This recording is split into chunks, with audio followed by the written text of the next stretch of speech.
Alice's Adventures in Wonderland by Lewis Carroll from thegutenberg.org. Chapter 7. A Mad Tea Party. There was a table set out under a tree in front of the house, and the March Hare and the Hatter were having tea at it.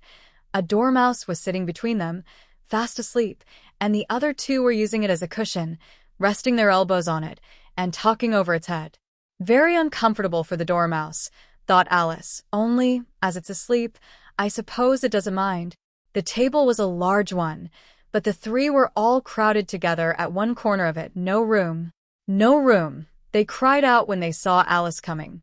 There's plenty of room, said Alice indignantly, and she sat down in a large armchair at one end of the table. Have some wine, the March Hare said in an encouraging tone. Alice looked all round the table, but there was nothing on it but tea. I don't see any wine, she remarked. There isn't any, said the March Hare. Then it wasn't very civil of you to offer it, said Alice angrily. It wasn't very civil of you to sit down without being invited, said the March Hare. I didn't know it was your table, said Alice. It's laid for a great many more than three. Your hair wants cutting, said the Hatter. He had been looking at Alice for some time with great curiosity, and this was his first speech. You should learn not to make personal remarks, Alice said with some severity. It's very rude. The Hatter opened his eyes very wide on hearing this, but all he said was, Why is a raven like a writing desk? Come, we shall have some fun now, thought Alice. I'm glad they've begun asking riddles. I believe I can guess that, she added aloud. Do you mean that you think you can find out the answer to it, said the March Hare. Exactly so, said Alice. Then you should say what you mean, the March Hare went on. I do, Alice hastily replied. At least I mean what I say. That's the same thing, you know. Not the same thing a bit, said the Hatter. You might just as well say that I see what I eat is the same thing as I eat what I see. You might just as well say, added the March Hare, that I like what I get is the same thing as I get what I like. You might just as well say, added the Dormouse, who seemed to be talking in his sleep, that I breathe when I sleep is the same thing as I sleep when I breathe. It is the same thing with you, said the Hatter, and here the conversation dropped, and the party sat silent for a minute, while Alice thought over all she could remember about ravens and writing desks, which wasn't much. The Hatter was the first to break the silence. What day of the month is it? He said, turning to Alice. He had taken his watch out of his pocket and was looking at it uneasily, shaking it every now and then, and holding it to his ear. Alice considered a little, and then said the 4th. 2 days wrong, sighed the Hatter. I told you butter wouldn't suit the works, he added, looking angrily at the March Hare. It was the best butter, the March Hare meekly replied. Yes, but some crumbs must have got in as well, the Hatter grumbled. You shouldn't have put it in with the bread knife. The March Hare took the watch and looked at it gloomily. Then he dipped it into his cup of tea and looked at it again. But he could think of nothing better to say than his first remark. It was the best butter, you know. Alice had been looking over his shoulder with some curiosity. What a funny watch, she remarked. It tells the day of the month, and doesn't tell what o'clock it is. Why should it? Muttered the Hatter.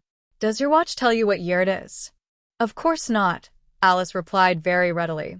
But that's because it stays the same year for such a long time together. Which is just the case with mine, said the Hatter.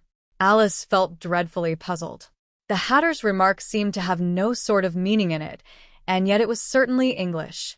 I don't quite understand you, she said as politely as she could. The Dormouse is asleep again, said the Hatter, and he poured a little hot tea upon its nose. The Dormouse shook its head impatiently and said, without opening its eyes, Of course, just what I was going to remark myself. Have you guessed the riddle yet? The Hatter said, turning to Alice again. No, I give it up, Alice replied. What's the answer? I haven't the slightest idea, said the Hatter. Nor I, said the March Hare. Alice sighed wearily. I think you might do something better with the time, she said, than waste it in asking riddles that have no answers. If you knew time as well as I do, said the Hatter, you wouldn't talk about wasting it. It's him. I don't know what you mean, said Alice. Of course you don't, the Hatter said, tossing his head contemptuously. I dare say you never even spoke to time. Perhaps not, Alice cautiously replied, but I know I have to beat time when I learn music. Ah, That accounts for it, said the Hatter. He won't stand beating. Now, if you only kept on good terms with him, he'd do almost anything you liked with the clock. For instance, suppose it were 9 o'clock in the morning, just time to begin lessons. You'd only have to whisper a hint to time, and round goes the clock in a twinkling. 1:30. Time for dinner? I only wish it was, the March Hare said to itself in a whisper. That would be grand, certainly, said Alice thoughtfully, but then, I shouldn't be hungry for it, you know. Not at first, perhaps, said the Hatter, but you could keep it to 1:30 as long as you liked. Is that the way you manage? Alice asked. The Hatter shook his head mournfully. Not I, he replied. We quarreled last March, just before he went mad, you know. Pointing with his teaspoon at the March Hare, it was at the great concert given by the Queen of Hearts, and I had to sing.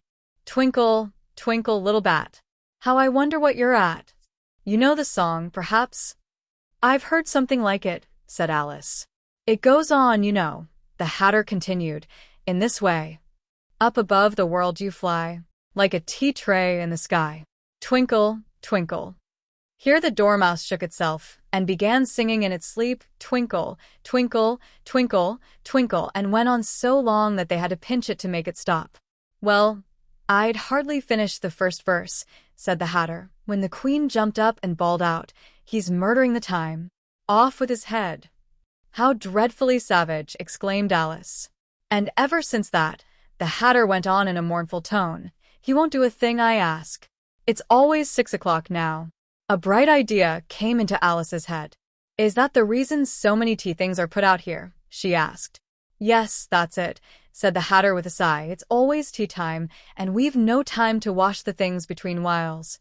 Then you keep moving round, I suppose, said Alice. Exactly so, said the Hatter, as the things get used up. But what happens when you come to the beginning again?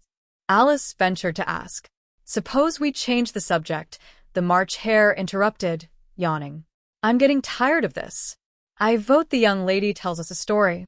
I'm afraid I don't know one, said Alice, rather alarmed at the proposal. Then the Dormouse shall, they both cried. Wake up, Dormouse. And they pinched it on both sides at once.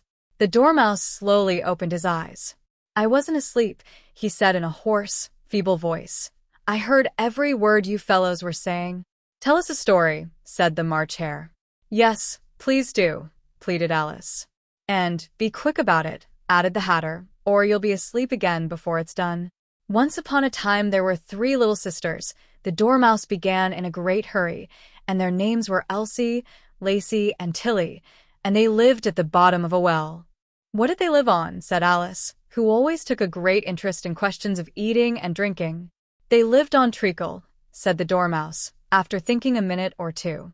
They couldn't have done that, you know, Alice gently remarked. They'd have been ill.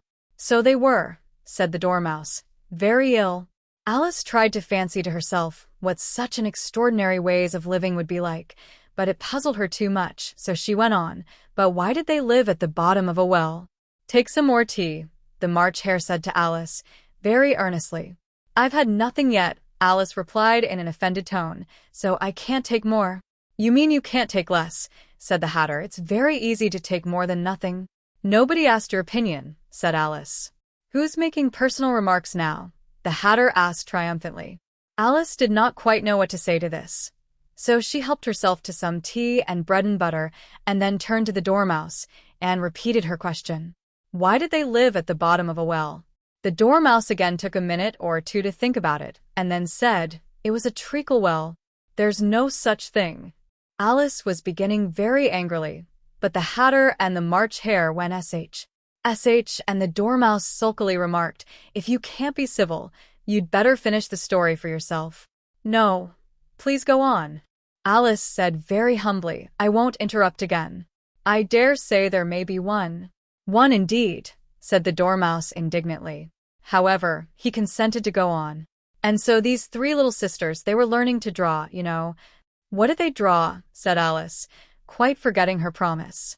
Treacle, said the Dormouse, without considering at all this time. I want a clean cup, interrupted the Hatter. Let's all move one place on. He moved on as he spoke, and the Dormouse followed him. The March Hare moved into the Dormouse's place, and Alice rather unwillingly took the place of the March Hare. The Hatter was the only one who got any advantage from the change, and Alice was a good deal worse off than before, as the March Hare had just upset the milk jug into his plate. Alice did not wish to offend the Dormouse again, so she began very cautiously. "But I don't understand. Where did they draw the treacle from?" "You can draw water out of a water well," said the Hatter. "So, I should think you could draw treacle out of a treacle well." Stupid." "But they were in the well," Alice said to the Dormouse, not choosing to notice this last remark. "Of course they were," said the Dormouse. "Well, in?" This answer so confused poor Alice that she let the Dormouse go on for some time without interrupting it. "They were learning to draw," the Dormouse went on, yawning and rubbing its eyes, for it was getting very sleepy, "and they drew all manner of things. Everything that begins with an M." "Why with an M?" said Alice. "Why not?" said the March Hare. Alice was silent. The Dormouse had closed its eyes by this time and was going off into a doze, but, on being pinched by the Hatter, it woke up again with a little shriek and went on. "That begins with an M, such as mousetraps and the moon and memory and muchness. You know you say things are much of a muchness. Did you ever see such a thing as a drawing of a muchness?" "Really, now you ask me," said Alice, very much confused. "I don't think." "Then you shouldn't talk," said the Hatter. This piece of rudeness was more than Alice could bear. She got up in great disgust and walked off. The Dormouse fell asleep instantly, and neither of the others took the least notice of her going, though she looked back once or twice, half hoping that they would call after her. The last time she saw them, they were trying to put the Dormouse into the teapot. "At any rate, I'll never go there again," said Alice as she picked her way through the wood. "It's the stupidest tea party I ever was at in all my life." Just as she said this, she noticed that one of the trees had a door leading right into it. "That's very curious," she thought. "But everything's curious today. I think I may as well go in at once." And in she went. Once more she found herself in the long hall and close to the little glass table. "Now I'll manage better this time," she said to herself, and began by taking the little golden key and unlocking the door that led into the garden. Then she went to work nibbling at the mushroom. She had kept a piece of it in her pocket till she was about a foot high. Then she walked down the little passage, and then she found herself at last in the beautiful garden, among the bright flower beds and the cool fountains.